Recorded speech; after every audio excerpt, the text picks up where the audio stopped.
Dievs, radot pasauli, mums vēlējās uzdāvināt arī 3 brīnišķīgas dāvanas.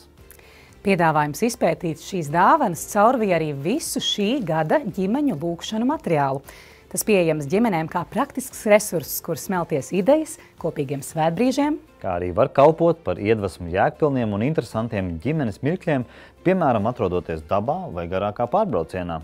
Tāpēc tuvākajā pusstundā jau iepriekšējos raidījumos iepazītā Kārena Holforde mums, pieaugušajiem, dāvās vērtīgas atziņas, pārdomas, kā šīs dāvanas lietot un baudīt, nevis vienkārši nolikt plauktā. Nu ko, tad saņojam vaļā, lai svētīga klausīšanās.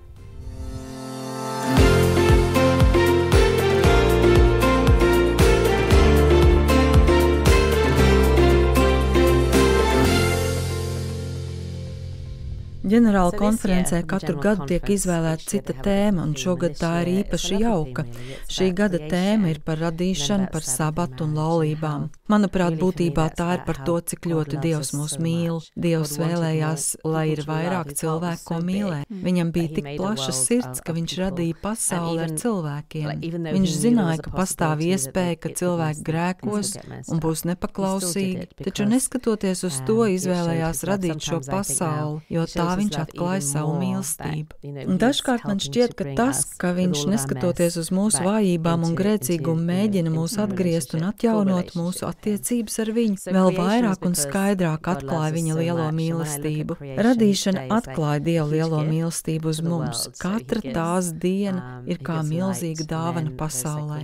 Vispirms viņš dāvā gaismu, tad ūdeni un debesis, kam seko zeme un visas lietas, kas tajā aug. Tad debesis tiek piepildīts ar sauli, mēnesi un zvaigznēm, tālāk jūra tiek piepildīta ar zivīm un debesis ar putniem, un tad virs zemes cilvēki dzīvo kopā ar dzīvniekiem. Katru dienu viņš mūsu pasaulē pasniedz vienreizēju dāvanu, tādējādi izveidojot mums brīnišķīgu vietu, kur dzīvot. Daži cilvēki to apraksta kā Dieva neizmērāmās, neaprakstāmās viesmīlības izpausmi. Viņš ne tikai radīja mums brīnišķīgu pasauli, kurā dzīvot, bet arī dāvāja sabatu, kas arī ir kā vēl viena dāvana cilvēkiem. Mans sabats ir kā Dieva iknedēļas dzimšanas dienas dāvana pasaulē. Pasaule tapa 7 dienās, un 7. bija īpaša diena. Un katru nedēļu pasaule saņem īpašu dzimšanas dienas dāvanu, kas vēstī: es tevi mīlu.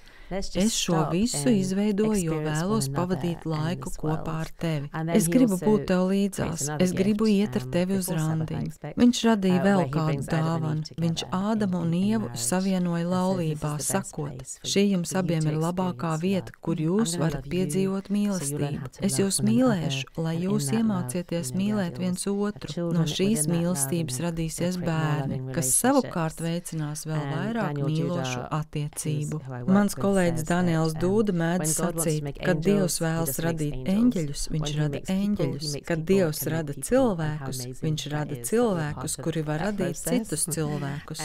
Vai nav vienreizē, ka esam daļa no šī brīnumainā procesa? Tāpēc es radīšanu redzu kā dāvanu cilvēcei. Laulība ir paredzēta kā dāvana. Tā ir mīlestības dāvana, un sabats ir skaista dāvana. Bet kā mēs šodien izmantojam šīs dāvanas? Kā mēs tās izsaiņojam? Kā mēs palīdzam bērniem piedzīvot un izprast radīšanu? Manuprāt, tas pats par sevi ir brīnums. Izmantot iespēju būt līdzās, kad bērns pamazām atklāja Dieva radības brīnumus. Piemēram, izzinot, kā pārvietojas gliemeži, kā atveras ziedi, cik dažādi to uzbūvē un struktūrā ir koki un lapas, kā visa radība mainās. Dieva radības izpētē nav robežu, un kad bērni redz šos brīnumus, mēs viņiem varam mācīt, ka visas šīs lietas ir Dieva dāvanas, kas sagādā prieku. Mēs varam pievērst viņu uzmanību Dieva dāvanu dažādībai un bagātībai un pārunāt ar viņiem Dieva dāvanu plašumu. Ir svarīgi atpazīt šos brīnumus, un, manuprāt, sabats ir diena, kad varam apstāties no ikdienas skrējiena un izbaudīt dabu un mieru, un tapt piepildītiem ar Dieva brīnumiem. Sabats ir laiks, ko varam veltīt lūdzot Dievu, mīlot un palīdzot arī līdzcilvēkiem. Kā mēs sabatu piepildām ar mīlestību pret Dievu un mīlestību vienam pret otru?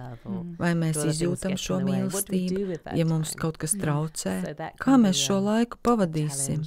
Daži cilvēki to var izjust kā izaicinājumu. Arī laulība ir Dieva dāvana. Šīs lietas, ja tās uztveram kā Dieva dāvanas, ja tās pareizi izsaiņojam, ja sekojam viņa norādēm un ir domātas, lai mums sagādātu prieku. Diemžēl mūsu pasaulē tās bieži ir izkropļotas, bet sākotnēji Dievs tās radīja, lai mūs iepriecinātu.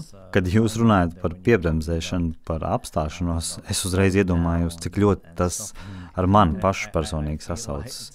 Jo, kad pienāk sabats un darba nedēļa ir noslēgusies, man tā kā prasās būt lēnam un tā ļoti mierīgi veikt vienkāršas darbības, piemēram, apģērbties vai nomazgāties. Bet es, protams, saprotu, ka būt lēnam ir nevietā, un tas nav īsti iespējams, jo mums ir jāpaspēj uz sabatskolu, ir daudz citi pienākumi un bērnu vajadzības. Bērni vēlas mazliet ilgāk pagulēt, un tad viņiem ir jāapģērbjas un jāpabrokasto un tam līdzīgi. Un tad meiteņu matu pīšana. Jā, meiteņu mati tā ir pavisam cita pasaule. Vienīgais, ko es varu izdarīt, ir uzsēt parasto zirgastu. Viss, tas ir viss no manis. Covid laikos varēja tā nesteidzīgi brīvdienu rītus pavadīt. Protams, līdz tas kļūst par daudz. Tad mēs sākam pamazām palikt slinki un mūsu ieradums iet uz baznīcu, kļūst vājš. Un tad var atkal sākt novērtēt šo ieradumu, ka vari būt draudzē. Bet kā tikt galā ar šo izaicinājumu, kad sabata dienas var būt ļoti intensīvas? Un, ja jūs esat kalpotāji, tas var paņemt ļoti daudz. Vēl pie tā visa klāt mūsu Ziemeļvalstu reģionā ziemas laiki ar pavisam īsu diennakts gaišo laiku, kad, piemēram, novembrī, decembrī mums jau ir tumšs no kādiem 3-4 dienā, un no rīta saule lec tikai kādos 8. Un tad ir šādi. Tu esi tā kā atgriezies no sabata dievkalpojuma, un tad jau pēc pāris stundām ir tumšs laukā, un tad ārā arī vairs neko īsti nepadarīsi. Protams, vasaras ir garas, un tad ir citādi, bet kopumā vēlos pateikt, ka šī apstāšanās sabatā nav tik vienkārša un dabiska.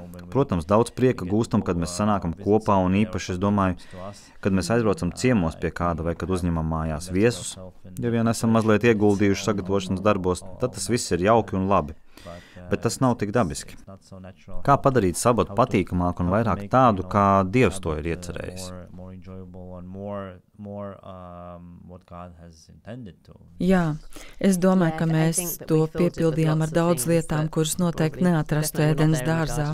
Būtu vērts to pārdomāt un izvērtēt. Patiesībā pēc Covid laika dažas draudzes ir mainījušas dievkalpojumu laikus. Sākotnējais iemesls, kāpēc cilvēki uz draudzes devās no rīta, bija tas, ka šis laiks bija pakārtots goju slaukšanas laikam. Mūsdienās Rīgā, Latvijā mums goju slaukšana visdrīzāk vairs nav tik aktuāla. Mums nāktu par labu atkārtot, izvērtēt un pārdomāt, kā mēs sabatu izmantojam, lai tas nāktu par labu ģimenēm.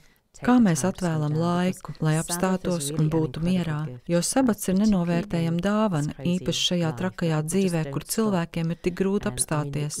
Tas ir vajadzīgs arī mūsu bērniem. Kā to panākt? Uzskatu, ka ir svarīgi pajautāt, kāpēc mēs darām to, ko darām, kā sabats kļuva tāds, kāds tas ir šobrīd, kas īstenībā mums ir vajadzīgs, kāda ir sabata patiesā nozīme. Varbūt mums kaut kas jāmaina. Bībelē redzam, kā mainoties laikmetiem un kontekstiem mainījās arī pielūgsmes un dievkalpošanas veids. Bībelē aprakstītā dievkalpošana nelīdzinājās tai, kāda tā ir mums šodien. Un vispār dievkalpojums kā process, kuram sekot, nav aprakstīts Bībelē. Tāpēc mums jādomā, kā sabatu pielāgot mūsdienu dzīvē, kad mums tik ļoti nepieciešams šis klusais laiks. Kā mēs katrs varam padarīt savas dzīves mierīgākas. Uzskatu, ka ir ļoti grūti katru darba dienas rītu agri modināt bērnus, lai viņi dotos uz skolu. Tas jau ir smags sloks ģimenēm. Un agrā mošanās sestdienas rītā, lai dotos uz baznīcu, rada papildus stresu. Varbūt stundu vēlāk. Jā, iespējams tas ir nedaudz vēlāk, bet jums varbūt uz baznīcu jābrauc tālāk, tāpēc tas var radīt zināmu spriedzi. Manuprāt, katrā ģimenē atšķiras, kā tiek pavadīta sabata diena. Es aicinu bērnus aprakstīt, kāds ir tavs labākais sabats, kas tev sabatā visvairāk patīk. Nereti vecākiem nav bijušas sarunas ar bērniem, kurās viņi censtos izzināt, ko bērni patiesībā vēlas. Kā padarīt šo dienu tiešām mierīgu, kādas tradīcijas jūs gribētu iedibināt piektdienas vakaros, lai tie būtu īpaši vakari? Interesanti vērot, kā piektdienas vakar tiek aizvadīti ebreju ģimenēs, kā viņi padara šo vakaru īpašu. Viņiem ir zināmi rituāli, kas palīdz apstāties. Viņi iededz sveces, dzer īpašu sulu un tiek noturētas īpašas sarunas un lūkšanas. Mēs no tā varam mācīties. Manuprāt, laicīga ierašanās baznīcā ģimenēm var būt liels izaicinājums. Man šķiet, ka ir labi, ka cenšamies sabatskolu padarīt pēc iespējas labāku un interesantāku. Iepriekš jau bija labi, bet uzskatu, ka jaunais nodarbību modulis, jaunie materiāli rada vairāk iespēju gūt svētības. Un ko mēs darām baznīcā? Vai draudze ir vieta, kur bērni vēlas atrasties? Vai viņiem tur ir vietas? Kāda ir viņu draudzes pieredze?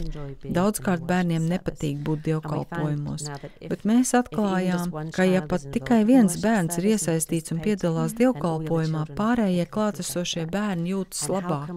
Un kā mēs varam dievkalpojumu padarīt evaņģēlisku mūsu bērniem? Kā panākt, ka viņi vēlas būt baznīcā, jo jūtas mīlēti, jūtās tur piederīgi? Ko darīt, lai viņiem katru reizi būtu interesanti, pat ja tas ir kaut kas negaidīts kā pārsteigums? Varbūt tas vienkārši ir īpašs laiks ar draugiem. Uzziniet to no pašiem bērniem. Mēs uzzīmējām baznīcas kontūru, izdalījām visiem bērniem un palūdzām, lai viņi tajā uzzīmē vai ieraksta, ko viņi vēlētos redzēt savā draudzē. Pēc tam izvērtējām visas viņu atbildes un mēģinājām dažas no tām lietām ieviest mūsu draudzē. Kādā baznīcā mūsu uzrunāja vecvecāki. Viņi pastāstīja, ka viņu bērni vairs baznīcu neapmeklē, bet ka viņi ņem līdzi savus mazbērnus. Viņi lūdza, lai nodrošinām, ka dievkalpojumi ir piemēroti arī bērniem. Viņi uzsvēra, ka viņi ir ar mieru izmēģināt visu, garākus bērnu stāstus vai vairāk interaktīvus svētrunu. Mēs katram bērnam izveidojām savu mapi, uz kuras bija rakstīts katra vārds. Katru nedēļu mēs mapē ievietojām kaut ko dievkalpojumu tematikā, piemēram, kādu uzdevumu, krāsojumu attēlu, kādu aktivitāti. Baznīcas zāles aizmugurē iekārtojām īpašu vietu, kur bērni varēja uzrakstīt jebkādu jautājumu, ko uzdot mācītājam bērnījam, manam vīram, un viņš centās uz tiem visiem atbildēt. Viņš katru nedēļu uzrakstīja atbildes visiem bērniem, un viņiem patika ierasties un redzēt, kas ir atbildēts. Dažkārt viņš viņu mapēs ielika uzlīmes vai nelielu kārumu, un tas viņiem vienmēr bija kā pārsteiguma moments, jo viņi nekad iepriekš nezināja, ko tur atradīs. Mums joprojām bija ierastie dievkalpojumi. Varbūt bērnu stāsti bija garāk kā parasti, bet ar šīs mapes palīdzību mēs centāmies palīdzēt bērniem sekot līdzi vismaz galvenajai svētrunas tēmai kopā ar pārējo draudzi. Kādā citā draudzē visiem bērniem pirms katra dievkalpojuma tika izdalīts papīrs un pildspalva, un viņu uzdevums bija dievkalpojuma laikā uzzīmēt visu, kas viņiem patika, kas bija saistīts ar tās dienas dievkalpojumu. Dievkalpojuma beigās kāda no draudzes loceklēm visus attēlus safotografēja. Pēc tam nākamajā dievkalpojumā ziedojuma vākšanas laikā iepriekšējās nedēļas attēli tika rādīti draudzei uz lielā ekrāna. Un viens no bērniem tika izvēlēts, lai nāktu priekšā un aprakstītu savu attēlu. Tādējādi dievkalpojums netiek krasi izmainīts, bet tiek veiktas nelielas izmaiņas struktūrā, lai to padarītu citādāku. Kad mūsu draudzē bija viesis, kurš runāja svētrunu par podnieku un māliem, viņš man palūdza, lai no sāls un miltiem sagatavoja lielu daudzumu mīklas, līdzīgi kā pleidohu bērniem.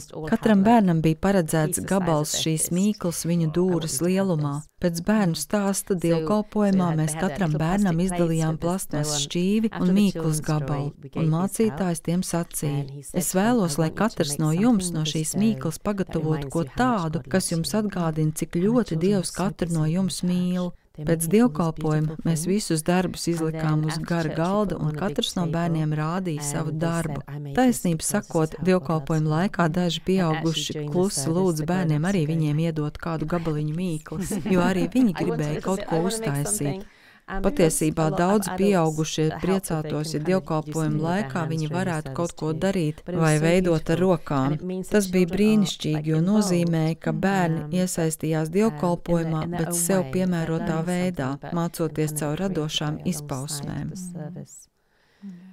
Tāpēc, manuprāt, mums ir jārūpējas, lai mūsu bērniem patiktu nākt uz draudzi, jo, ja viņiem tas nepatiks, nav nākotnes. Ir tiešām svarīgi par to domāt. Mums kā draudzei arī ir jāmainās, jo mūsu dievkalpojumi, kādi tie ir šobrīd, iedibinājās 16. 17. gadsimtā. Tos ieviesa mūki un priesteri, kuriem nebija bērnu, kuri dzīvoja klosteros. Kāren, tu esi revolucionāra. Es domāju, vai kādai no draudzēm pietiks drosmes pārņemt dažas idejas un iedvesmu un kaut ko iedzīvināt no tā. Jo šīs idejas praktizē citas draudzes, kā jau jūs minējāt, un jūs praktizējāt, un tās ir izcilas idejas. Daļu laika no sabata mēs pavadām draudzē, kur bērni ir iesaistīti. Iespējams, viņiem ir kādas aktivitātes. Bet tad ir otra daļa, kad mēs dodamies mājās. Un kā pavadīt šo laiku, īpaši ar bērniem? Jo dažreiz ir tā, ka viņi skaita laiku, kad beigsies sabats, un es varēšu darīt šo vai to. Vai tad beidzot es varēšu paņemt savu telefonu. Jā, piekrītu, ka tas tiešām ir svarīgi. Es uzskatu, ka mums, kā teica Jesaja, sabats ir jāuztver kā prieks. Kad viņš teica, nedari manā svētā dienā pēc savas patikas, tas bija domāts, ka mums šajā dienā nevajadzētu nodarboties ar savām darba lietām.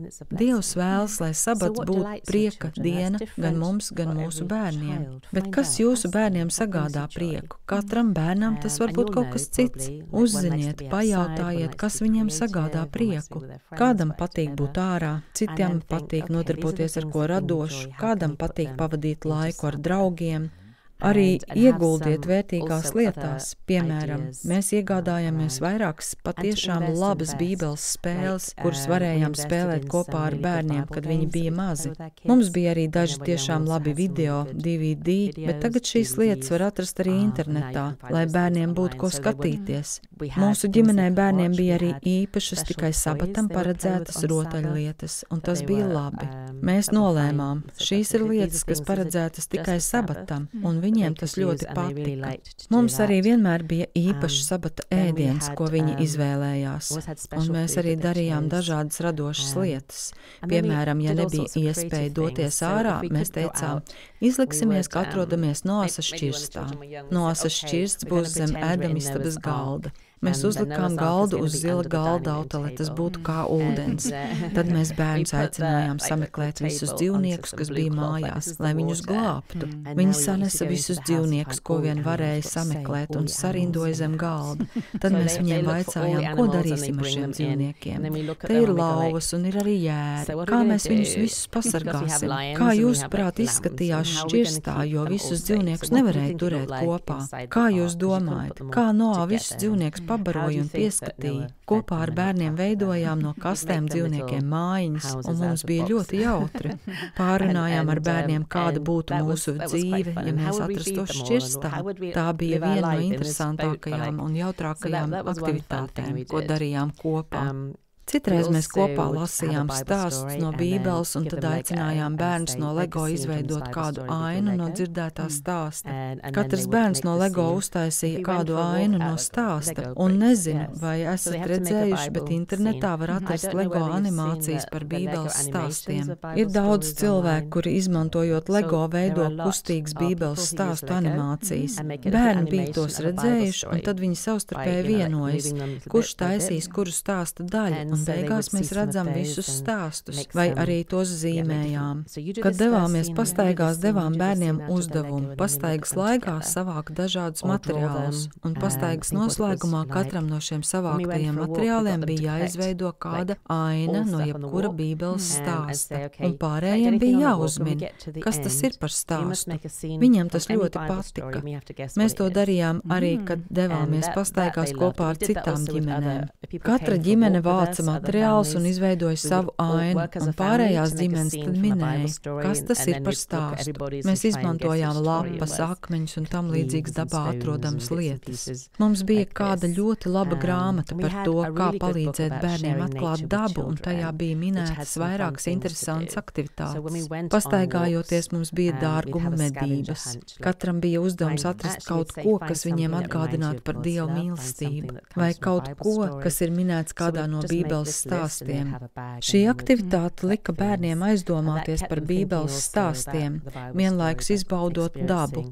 Mēs arī mēdzām spontāni izdomāt dažādas Bībeles spēles. Patiesībā esam sarakstījusi grāmatu 100 radošas aktivitātes sabatam, un dažas no tām ir minētas šajā grāmatā. Jūs varat arī izmantot Play-Doh vai plastelīnu un uzdot bērniem katram izveidot kādu Bībeles stāstu vai aspektu, un tad pārējiem jāuzmin, kas tas ir. Dažreiz, kad nevaru izdomāt, ko darīt ģimenes svētbrīžu laikā, es bērniem lieku katram mājās atrast 3 lietas, kas viņiem atgādina, cik ļoti Dievs viņus mīl. Es viņiem lieku tās sameklēt, atnest, un tad katrs pastāsta, kāpēc izvēlējies tieši tās 3 lietas. Un tā ir laba aktivitāte. Ja tu pats esi nogurs, jo tad tu vari nedaudz pasēdēt. Ja vecāki ir saguruši, viņi var sēdēt un vienkārši būt klātesoši, kamēr bērni darbojas. Ir labi, ja ir tādas kā sagatavas no šīm aktivitātēm. Atceros, ka es uzrakstīju katru no aktivitātēm uz atsevišķas lapiņas, un tad bērni varēja izvēlēties, kuru no aktivitātēm šajā nedēļā darīt. Kad bērni bija vecāki, mēs lasījām Salamana pamācības, un dažas līdzības tur ir tiešām interesants un pat jautrs. Mēs izvēlējāmies vienu nodaļu, un likām katram no bērniem izvēlēties jebkuru pantu šajā nodaļā. Tad katram bija jāizveido šī panta aina no kādiem priekšmetiem. Tas jāuzzīmē vai jāparāda kā mēmajā šovā, un mums pārējiem bija jāuzmin, kurš pants tas ir. Šie ir tikai daži vienkārši aktivitāšu piemēri, kas neaizņem daudz laika. Manuprāt, jūs tiešām vēlaties kaut ko tādu, ko var darīt tūlīt, aktivitāti, ko vienkārši izvilkt no cepures un uzreiz īstenot. Pareizi, lai nav milzīga gatavošanās iesaistīt. Jā, jo tas var būt nogurdinoši. Jā, jo mēs esam vairākas reizes mēģinājuši, un tad ir tā, labi, mums ir kārtīgi jāsagatavojas. Dažkārt, protams, kad ir ļoti liela iedvesma, ir prieks to visu gatavot, bet tas ir lieliski, Kāren. Jūs esat kā neizsmerams radošuma avots. Un tas ir pārsteidzoši. Es domāju, ka visi, kas skatās un domā par to, būs ārkārtīgi svētīti. Tāpat kā mēs.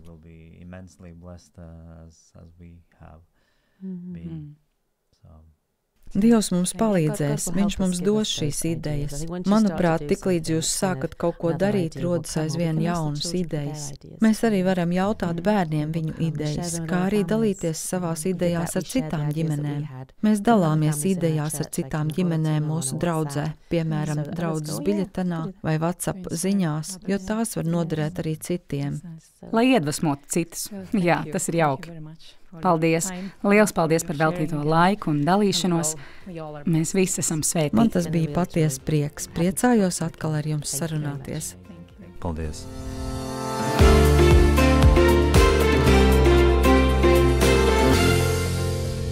Ceram, ka guvāt kādu vērtīgu atziņu sev un savai ģimenei. Ģimeņu lūgšanu nedēļas resurss, Dieva lielās dāvanas, ar daudz praktiskiem padomiem pieejamas mājaslapā adventisti.lv sadaļā ģimeņu kalpošanas nodaļa. Lai svētīgs kopā būšanas laiks jūsu ģimenei!